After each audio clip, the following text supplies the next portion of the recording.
I used to believe I was smart. Smarter than him, smarter than her, smarter than everyone. My name is Emily Carter, and for 2 years, I thought I was in complete control of my life. I was 24, fresh out of college, heir to a small family fortune no one really talked about outside our circles. My parents built their wealth quietly: real estate, a chain of family-run hotels, a few well-timed tech investments. And me? I played the role of the modest girl, the independent one, the girl who wanted to be loved for herself, not her last name. That's how I met Ryan Matthews. Ryan was, well, he was the golden boy type. He worked at a tiny advertising startup when we met at a friend's birthday party. He didn't know who I was, or pretended not to. He asked if I wanted to split the Uber home because he was broke until payday. I liked that. I liked the struggle, the casual indifference to money. It made him feel real. Genuine. It was refreshing to talk to someone who didn't Google my last name 10 minutes in. With Ryan, there were no fancy restaurants unless I booked them. No grand gestures except for cheap flowers from the bodega at the corner. He'd bring them over wrapped in old newspaper. "It's the thought that counts, right?" he'd say, grinning that boyish grin, and I'd melt. God, I was so eager to melt. 2 years went by in that pattern. He worked long hours, trying to get promoted. I volunteered at a local art gallery under a fake name, telling my parents I needed normal life experience. They rolled their eyes but funded my apartment downtown, a spacious loft I pretended was only mine because I got a great deal. Ryan never asked questions. Or maybe he did, but he never asked out loud. It wasn't perfect. He could be distant sometimes. He had an easy charm that made my stomach twist when girls giggled a bit too much at his jokes. But he always came home to me.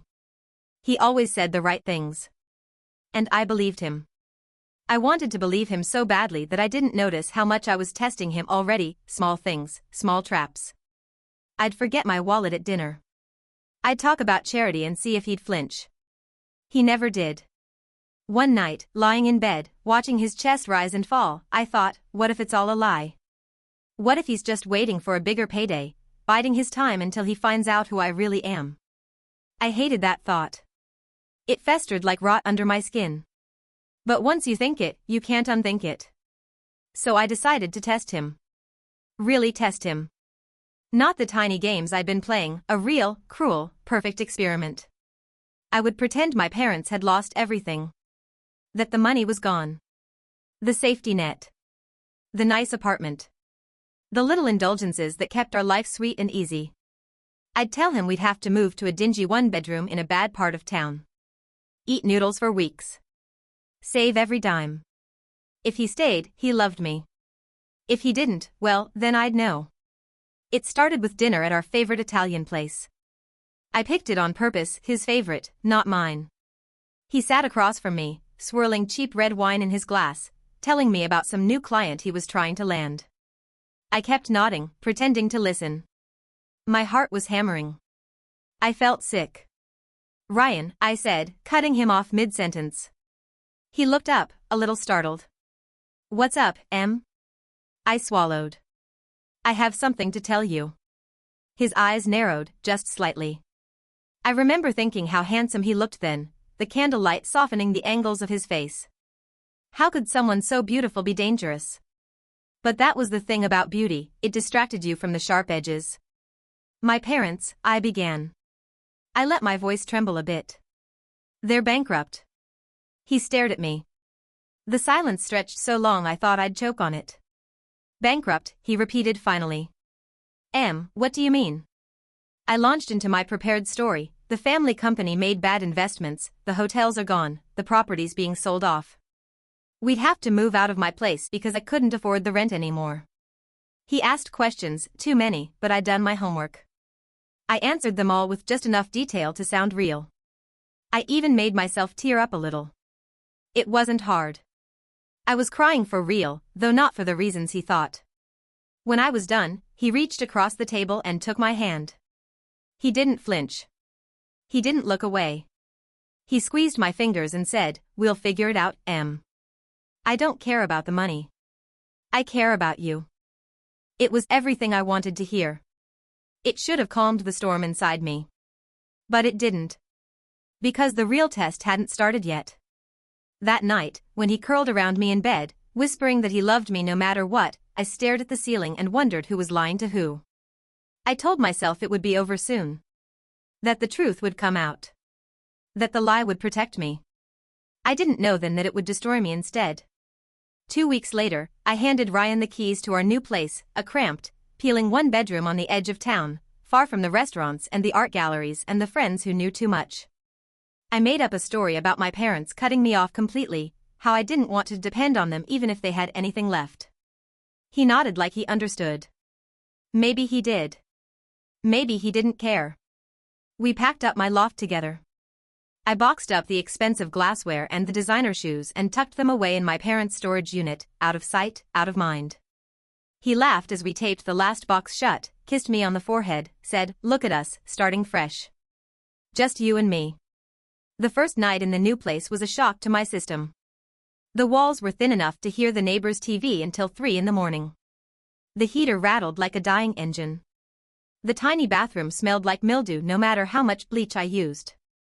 I lay awake listening to Ryan snore beside me, wondering what he was dreaming about.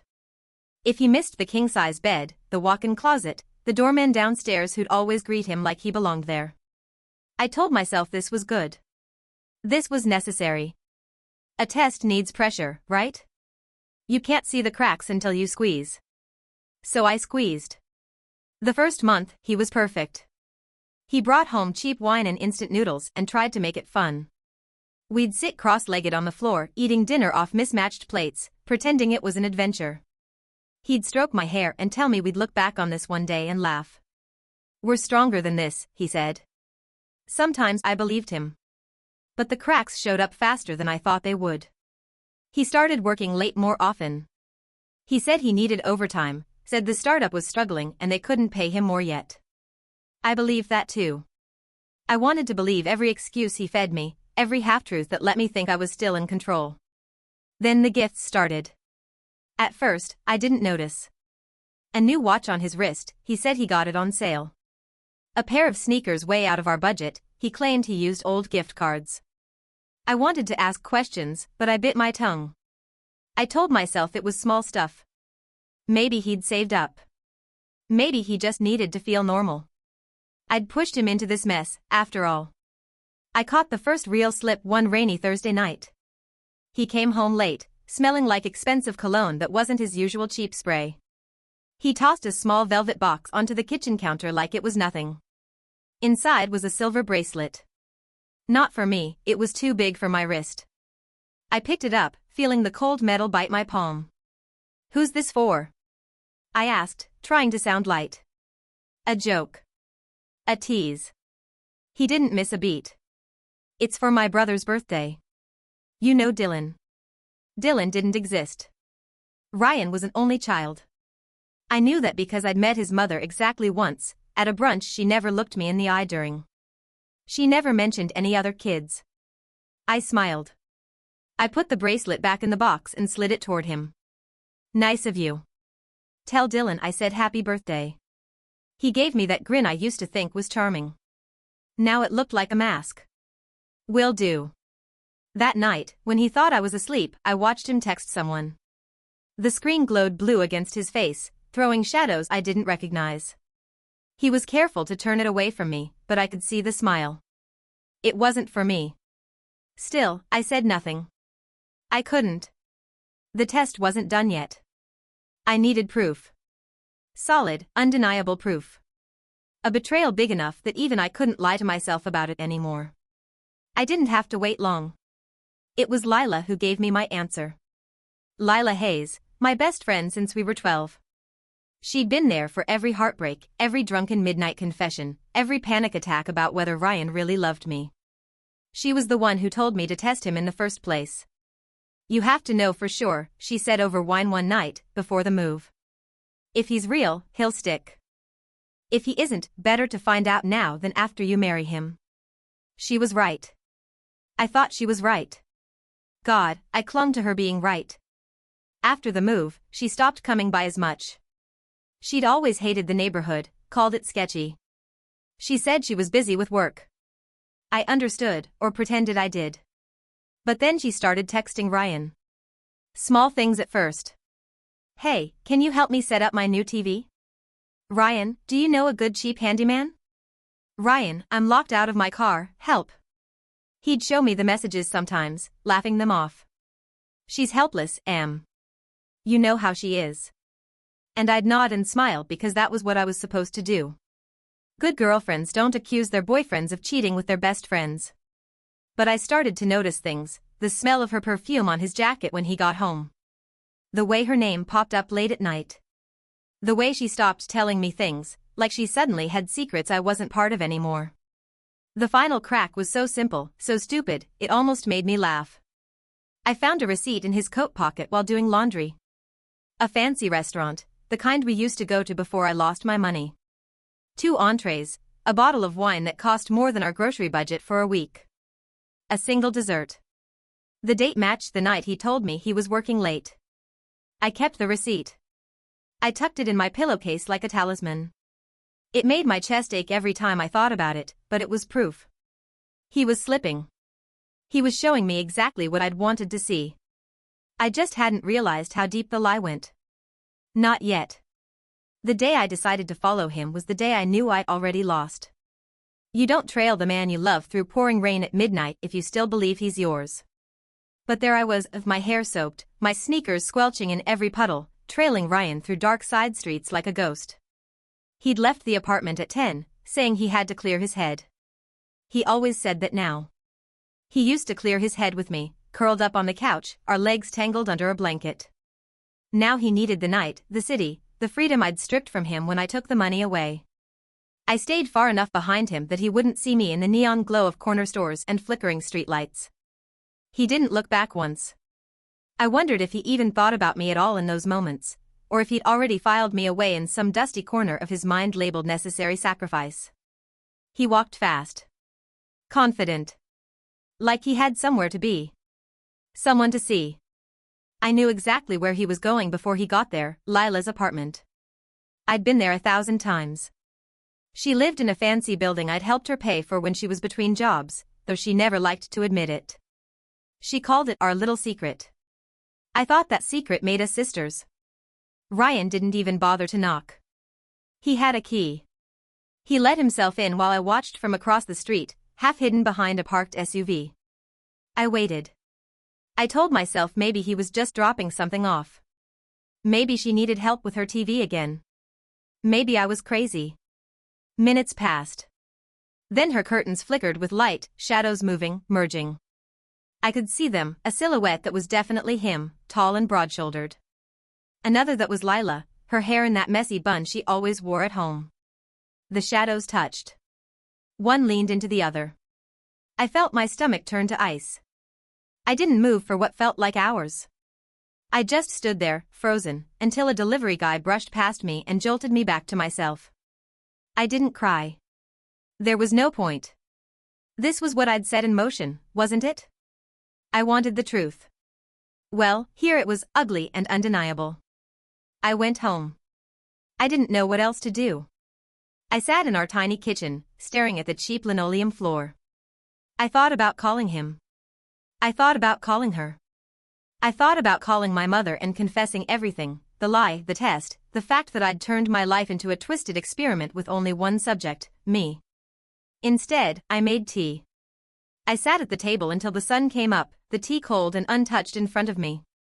When Ryan came back around 6 in the morning, his hair wet from the misty dawn, he looked at me like he wasn't sure who I was. Hey, he said softly. You're up early. I wanted to scream. I wanted to claw his face open and see what secrets lay underneath that perfect skin. Instead, I smiled. My voice was calm, almost gentle. Where were you? He hesitated just a second too long. Walking. I couldn't sleep. I almost laughed. I almost respected him for sticking to the lie even when it was so absurd. Did you clear your head? He shrugged out of his coat. His eyes darted to the bedroom door, like he wanted to escape into sleep and pretend this conversation never happened. Yeah. I did. Good, I said. I stood up, dumped the tea in the sink, and walked past him. Our shoulders brushed. I smelled her perfume on him, sweet and floral, expensive. I'd bought it for her birthday last year. In the shower, I let the hot water scald my skin until it turned red. I pressed my forehead to the tile and whispered, "It's fine, Emily. This is what you wanted." But the words didn't help. I'd dug this grave with my own hands. I just hadn't realized I'd be the one buried in it. The next few days were worse than any heartbreak I'd ever read about in cheap romance novels. I didn't confront him. I didn't confront her. I just watched. I watched the way he flinched when I touched him. The way his phone buzzed in the middle of the night. The way he avoided my eyes when I asked about his day. I pretended everything was fine because I needed them to think I was still blind. Maybe, in some sick way, I wanted to see how far they'd go. How deep the betrayal ran. How many layers of lies they'd build on top of my own. I didn't have to wait long. One night, I came home from the grocery store, cheap canned soup and off-brand cereal, to find Lila sitting on our second-hand couch. She looked like she owned the place. Her shoes were off, her legs tucked under her like she was in her own living room. "Hey, Em," she said, all casual sweetness. "Ryan let me in. Hope you don't mind." I set the groceries down, my hands trembling only a little. "Of course not. What's up?" She patted the cushion beside her. "Sit. We need to talk." I sat. I didn't trust my voice, so I waited. She leaned in close, her perfume cloying and familiar.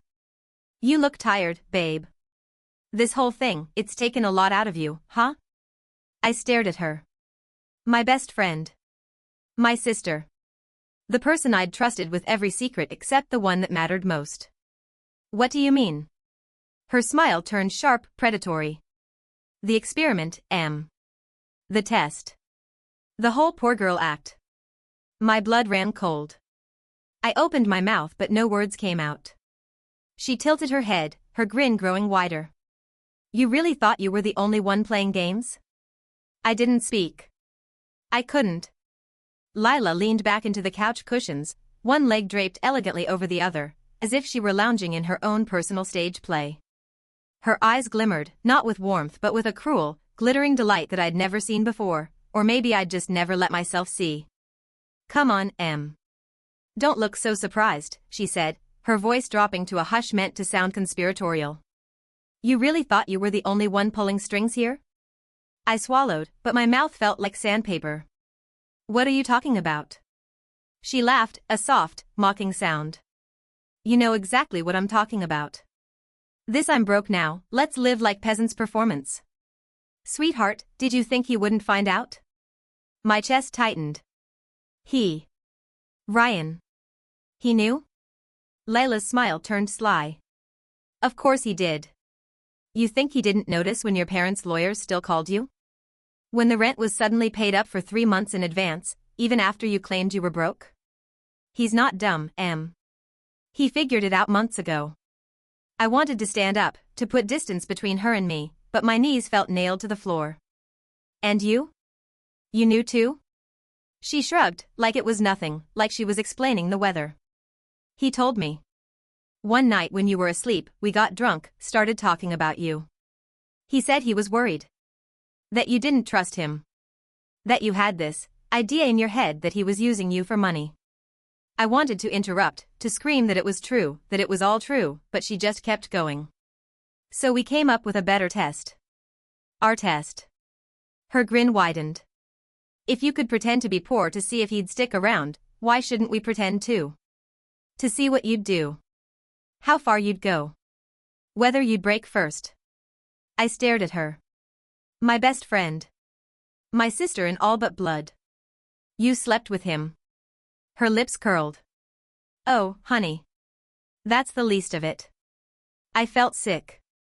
I wanted to throw her out of my apartment, our apartment, this miserable box I'd chosen for my own punishment. But I couldn't move. I couldn't breathe. I just sat there, my heartbeat roaring in my ears. "You think this is about the sex?" Lila leaned closer, her voice sweet as poison. "This is about you, Em.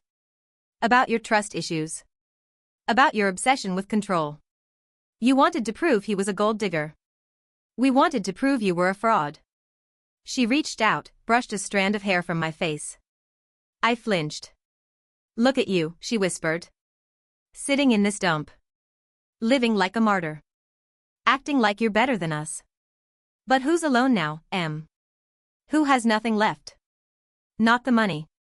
Not the parents. Not the friends." I felt something inside me crack, a thin splinter of rage breaking through the numbness. "You're lying." She snorted. "Am I? Ask him. He'll tell you. He's tired of pretending too." Right on cue, the door creaked open. Ryan stepped in like he'd done it 100 times before, keys jingling, grocery bag in one hand, casual smile plastered across that handsome face. When he saw us, the smile froze, then morphed into something else. Cautious. Cold. "Hey," he said, his tone flat. He glanced at Lila, then at me. "You told her?" Layla laughed. She asked. Ryan set the bag down on the counter. He didn't come closer. Didn't touch me. He just crossed his arms and leaned back against the cheap kitchen counter, like he was watching a show he'd already seen the ending to. "Is it true?" I asked him, my voice a rasp. "You knew? This whole time?" He tilted his head. "Of course I knew.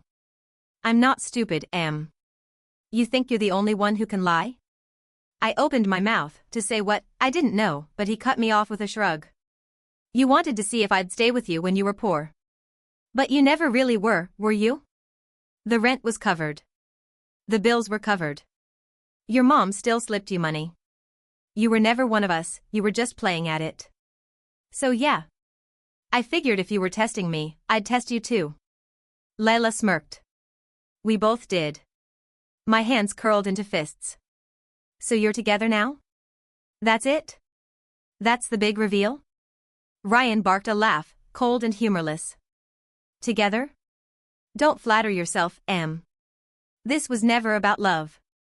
This was about the truth." I shook my head, trying to process the rotting mess of their words. "What truth?" "That you'd never trust anyone," Lila whispered, leaning in one last time. "Not really. Not fully. And people like you, people who play at suffering, you end up exactly like this." She stood up, brushed invisible dust from her jeans. Ryan pushed himself off the counter, moving behind her like a loyal guard dog. They were already halfway out the door when she paused, turned, and flashed me that same cruel smile. "You were never poor, Em. You were just alone." The door slammed shut behind them. The silence after the door slammed was so thick I could taste it. It pressed against my ribs, crawled into my throat, filled my ears until I thought I'd choke on it. I sat there on that ugly second-hand couch, the one Ryan and I found on the curb, the one we'd laughed about hauling up 3 flights of stairs, and I felt it all sink in. They were gone. They'd been gone long before they walked out that door, I just hadn't been brave enough to see it. I looked around the room, really looked. The peeling paint, the crooked blinds, the stains on the carpet I'd tried to scrub away with cheap cleaning spray. I'd picked this prison myself. Every creak of the walls, every flicker of the overhead bulb was my doing. I thought I was so clever.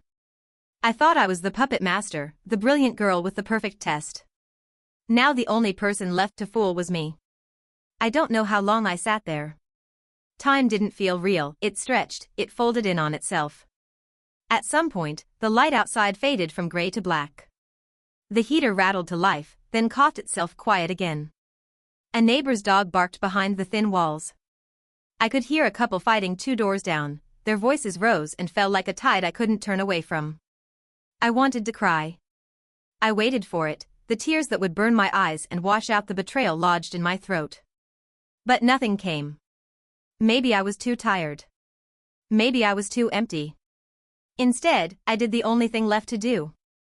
I moved. I got up, my knees stiff, my feet dragging across the cold floor. I opened the fridge, a half-empty bottle of cheap wine, 2 eggs, wilted lettuce. I grabbed the wine, didn't bother with a glass. I stood at the sink, drinking straight from the bottle, staring at my reflection in the black window above the drain. I didn't recognize myself. My hair was tangled, my eyes hollow. I looked like a stranger, like the ghost of the girl who used to believe that love was something pure and easy. I wondered if Lila would laugh if she could see me now. Maybe she was laughing already. When the wine was gone, I dropped the bottle in the trash. It clinked against the others. I hadn't realized how many there were until that moment. Little glass tombstones for every night I'd sat here alone, pretending I was doing something noble. My phone buzzed on the counter. I froze, hope flickering in my chest like a dying ember. Some pathetic part of me wanted it to be Ryan, an apology, an explanation, anything that would make this nightmare make sense. But it wasn't him. It was my mother. "Mom, when are you coming home?" Home. I almost laughed. That big house with the marble floors and the cold hallways that smelled like lavender and old secrets. I hadn't called it home in years. I left it behind when I moved in with Ryan, my rebellion, my great escape. Now the escape was gone and the rebellion felt like a joke.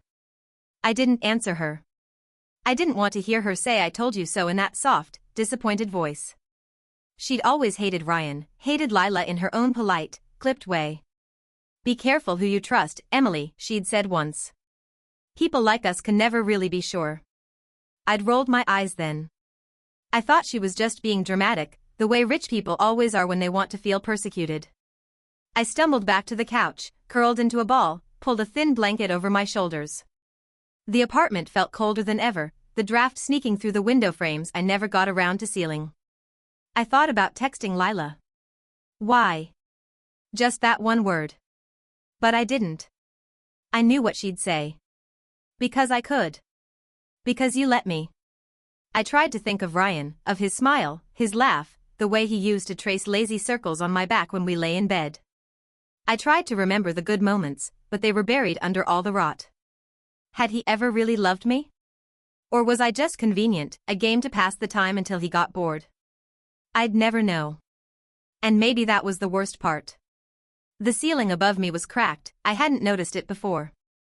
A thin vein running through plaster, splitting like a spider web. I traced it with my eyes, over and over, until the lines blurred. It felt like looking inside my own head, fractures I couldn't patch, damage I couldn't undo. Somewhere in the building, a door slammed. A baby cried. A siren wailed far off in the night. Life kept moving outside these four walls, indifferent to the ruins I'd built for myself. I wondered if Ryan and Lila were together now, laughing at my expense, planning their next move. Maybe they'd already spent my secrets like currency. And what about me? I was still here, the perfect liar who thought she could control the truth. The truth didn't care. It never did. At some point, exhaustion won. My eyes closed, my breath slowed. I drifted into a dreamless sleep, wrapped in the stale scent of cheap wine and betrayal. In my sleep, I heard Lila's voice, soft and echoing. "You were never poor, Em. You were just alone." I woke up with a dry mouth and a headache that felt like someone pounding nails into my temples. Morning sunlight crept through the blinds, highlighting every crack and stain in my prison. For a moment I didn't move, I just lay there, staring at the ceiling, the same spider web crack tracing down like it had grown overnight. No Ryan. No Lila. Just me and the echo of what they'd left behind. I dragged myself up. My body felt stiff, like I hadn't moved in a century. My phone was dead on the counter, but I didn't bother plugging it in. Who was I waiting to hear from anyway? The two people who'd gutted me were gone. The friends I used to have, the ones who laughed at dinner parties, posed for photos on my parents' yacht, they'd drifted off when I started my little experiment. Nobody wants to catch poor by association. I stumbled into the bathroom and caught sight of myself in the mirror. The girl staring back looked feral, hair knotted, eyes red, lips cracked. I splashed cold water on my face, but it didn't wash anything away. I half expected the mirror to spit my reflection back at me like it was disgusted too. What now? I asked myself. What do you do when the lie collapses and you're the only one left underneath? I made coffee, the cheap instant kind that tasted like burnt regret. I sat at the tiny table and watched steam curl from the chipped mug. My mind replayed Lila's words like a broken record. You were never poor. You were just alone.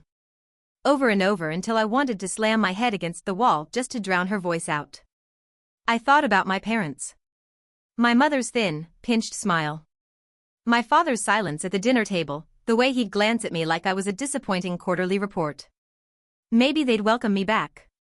Maybe they'd smother me with quiet pity and polite "I told you SOS" and slide my old life back over my shoulders like a weighted cloak. Or maybe they'd just watch me break, quietly pleased that I'd learned my lesson their way instead of mine.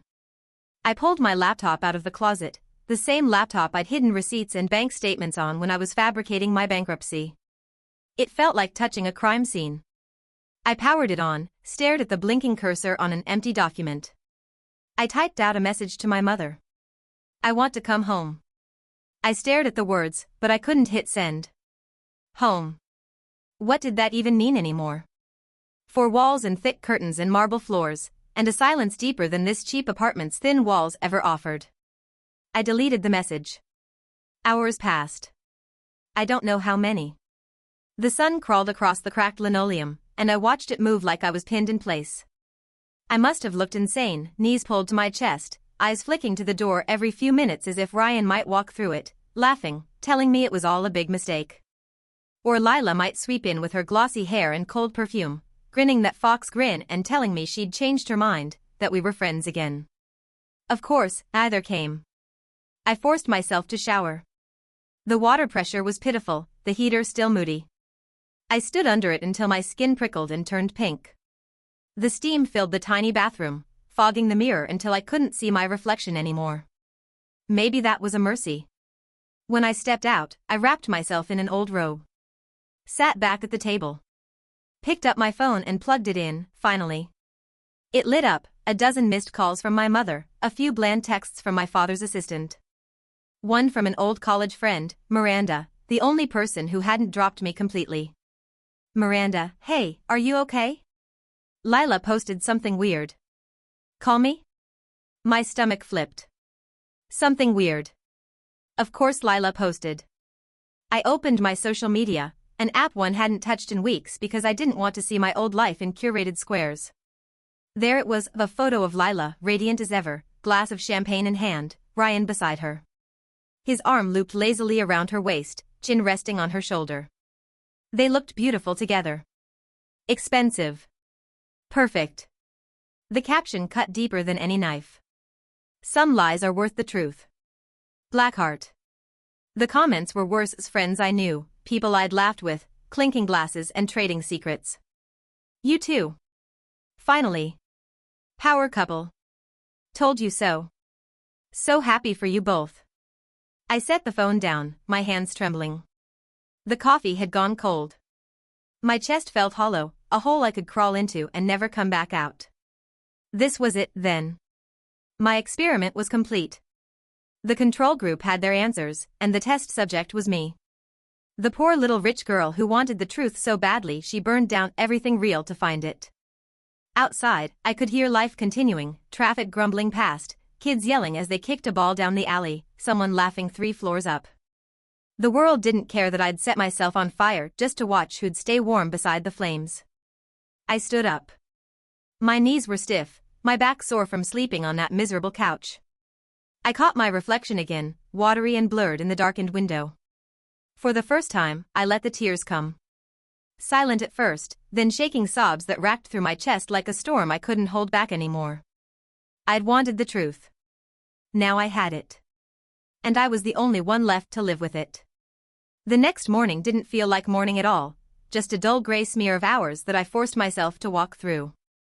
The tears had dried sometime during the night, leaving behind a hollow headache and eyes that felt raw, like I'd scrubbed them with sandpaper. I couldn't sit in that apartment any longer, every scuffed corner and mildew stain felt like it was laughing at me, whispering, "Look what you did to yourself." So I pulled on old jeans, a sweater that smelled faintly of stale wine and cheap detergent, and I walked. I didn't have a plan. I didn't pack a bag or tell anyone where I was going. I just stepped out into the street, letting the door click shut behind me like it was sealing a tomb. The city was alive in that indifferent way cities always are, people rushing to work, cars honking, pigeons squabbling over scraps near overflowing trash cans. I moved through it all like a ghost, unseen and unimportant. Part of me wanted to go to Lila's place, to pound on her door and scream at her until my voice broke, demand some explanation that would make this all hurt less. But what would that fix? I could already see her leaning against her marble kitchen island, sipping tea from one of my old mugs, smirking at me with that sharp gleam in her eyes. You wanted honesty, Em. Here it is. So I didn't go there. Instead, I found myself standing in front of my parents' old hotel downtown, the flagship, the one they were always so proud of. The lobby smelled like polished wood and fresh flowers, the same smell that clung to my childhood memories of Sunday brunches and whispered arguments behind closed office doors. I stepped inside and for a second I thought maybe they'd throw me out, the girl in cheap clothes, hair tied back with a rubber band, looking like she'd crawled out of a gutter. But the doorman, Thomas, who'd worked here since I was 10, saw me, and his eyes softened in that sad, paternal way. "Miss Carter," he said quietly. "Would you like me to call your parents?" I almost laughed.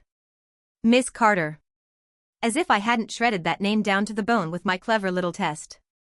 But I nodded. He led me to a small side lounge off the lobby, the same room my mother used to hold charity meetings in. I sat there on a velvet chair I'd probably spilled juice on as a kid and waited. 10 minutes later, my mother swept in, all tailored cream coat and expensive shoes, her hair pulled back in that severe knot she favored when she wanted to look in control. She didn't say anything at first. She just looked at me, the raw face, the rumpled sweater. Her mouth pressed into that thin line I knew so well. Then she sat across from me and folded her hands neatly in her lap. "Emily." I swallowed. My throat felt like I'd been chewing glass. "Mom." She didn't ask what happened. She didn't ask how I was. She just said, "Are you ready to come home?" There was no warmth in it. No forgiveness. Just an offer, a door cracked open, but only just. Part of me wanted to say yes.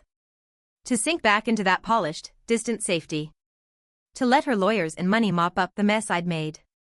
But another part of me, the same stubborn, reckless girl who thought she could test love like a science experiment, wanted to spit it back in her face. "No. I don't want your charity." So I did neither. I just sat there, staring at the carpet, my hands twisting in my lap. "I don't know," I said finally. My voice didn't sound like mine. "I don't know what I'm ready for." My mother studied me. I could almost see the calculations behind her eyes, the cost-benefit analysis of having her daughter collapse in public, the scandal, the gossip. In her world, trust was currency, and I'd bankrupted myself in front of everyone who mattered. She sighed, a soft, disappointed sound that made me want to curl in on myself like a kicked dog. "You can come home for now. We'll sort the rest later." "We'll sort the rest later." That was her version of comfort. I nodded. I didn't trust myself to say anything else. She stood, smoothed an invisible wrinkle from her coat. She didn't reach out to touch me, didn't bend down to brush the hair from my face the way she used to when I was small and sick with fever. She just turned to Thomas and said, "Please have her things collected." Collected. Like I was another piece of luggage left too long in storage. I stood too. The carpet muffled my footsteps as I followed her back through the lobby. For a moment I caught my reflection in the brass elevator doors, pale, tired, my eyes rimmed red but dry. Behind me, my mother's figure was a ghost, crisp, cold, unyielding. When the doors slid shut, I realized I was going back. Not because I wanted to. But because there was nothing else left. I'd tested everyone. And everyone had tested me back. And the only thing we'd all proved was that trust, once broken, doesn't get repaired, it gets replaced with polite silence and locked doors and the kind of love that feels more like a contract than a hug. The elevator hummed upward. I stared at my reflection and wondered what I'd say when people asked about Ryan, about Lila, about the grand experiment that had turned me into exactly what I'd feared most, alone, exposed, pitted. I didn't have an answer yet. But I knew one thing for sure. I'd never test anyone again. Next time, I'd be the one no one could test. I didn't stay in my parents' house long. Maybe 2 weeks, long enough to let them fuss in their cold, careful way. Long enough to hear my mother's clipped phone calls arranging for people to handle it, the lease, the storage unit, the PR whispers that I could feel swirling around my name like smoke I'd never outrun. They didn't ask for details. They didn't want them. In my father's study, he poured me tea without looking me in the eyes and said, "You embarrassed yourself. Next time, don't." That was his blessing, his benediction, his version of I love you. At night, I lay awake in the room I'd grown up in, the one with the pale blue walls and the canopy bed I'd once draped fairy lights over. It didn't feel like mine anymore. It felt like a set piece in a life I'd outgrown and then tried to burn to the ground. Sometimes I'd scroll through Lila's feed, Ryan's too. They'd stopped posting pictures together after that first champagne toast, but they were still there, tagging the same bars, the same rooftop lounges. I knew they wanted me to see. That was the whole point. They'd won. Their victory was me, right here, in this stale, pretty bedroom, no friends, no lover, no secrets left to guard. I didn't cry anymore. I think some part of me liked the ache. It reminded me that I'd paid for my answers in full. One morning, I woke before sunrise. I sat on the edge of the bed, watching the city lights fade into dawn. I thought about my mother downstairs in the kitchen, stirring her black coffee with the same precise circles she'd taught me when I was 12, control, Emily, always control. I thought about my father behind his paper walls, solving other people's crises with the same cold scalpel he used on mine. And then I thought about the lie that ruined me, not the one I told Ryan, or even the one I told myself. The real lie was this: I thought I could hold trust hostage. That I could ration it out, test it like a lab rat, and still keep love alive inside my gilded cage. But love doesn't survive in cages. It rots. It crawls under the door and finds someone who'll fling it open wide, or burn the whole house down just to feel warm again. By mid-morning, I'd packed a bag. Not much: clothes, my dead phone, a notebook I hadn't opened in years. I left a note on the kitchen counter. Don't call. I'll be fine. My mother would hate that, the not knowing, the not controlling. I almost smiled thinking about it. I stepped out onto the wide stone steps of my parents' house, their fortress, my cage. The sun was rising over the manicured hedges, the same ones I'd hidden behind as a kid when I wanted to disappear. I didn't look back. I didn't have a plan. I didn't want one. Plans were just more tests, more traps waiting to snap shut when you got too comfortable. I booked a small room at a cheap hotel across town, not one of my parents' properties. Just a plain, aging building with squeaky floors and mismatched furniture that smelled faintly of old books and bleach. The girl at the front desk didn't know my name. She didn't care. She handed me a key with a bored smile and told me breakfast was stale muffins and burnt coffee down the hall if I wanted it. I liked that. I liked that no one cared. The room had a single window that overlooked an alley and the neon sign of a laundromat. I sat by that window for hours, notebook open on my knees. Blank pages. My phone buzzed once. Miranda, again. Are you alive? Please say something. I turned it off. Not ready for people yet. Instead, I wrote. Not about Ryan. Not about Lila. Not about the test. I wrote about the girl I'd been before all this, the kid who snuck cookies out of the pantry and read novels under the covers until her mother stormed in, flicking the lights on with that sharp disappointment that was her only lullaby. The girl who thought love was a prize, a transaction, something you tested to make sure it wouldn't break. I wrote about the lie. About the truth that cost me everyone. And when I was done, I closed the notebook and just sat there, listening to the rumble of delivery trucks, the laughter of people I didn't know drifting through the thin glass. There's a kind of freedom in losing everything that made you feel untouchable. I'm not rich here. Not in this room. Not in this story. For the first time, my wealth means nothing. No one cares who my father is, how many properties my mother owns, how much money waits for me if I crawl back to kiss the ring. I thought pretending to be poor would show me what I really had. But it didn't. It showed me what I didn't: trust, honesty, people who'd stand beside me when the money was gone. Now I don't have to pretend anymore. Now I am poor. Not in my wallet, but where it counts. Poor in trust. Poor in friendship. Poor in love. And for the first time, I'm starting to understand that kind of poverty might be the only honest thing I've ever owned.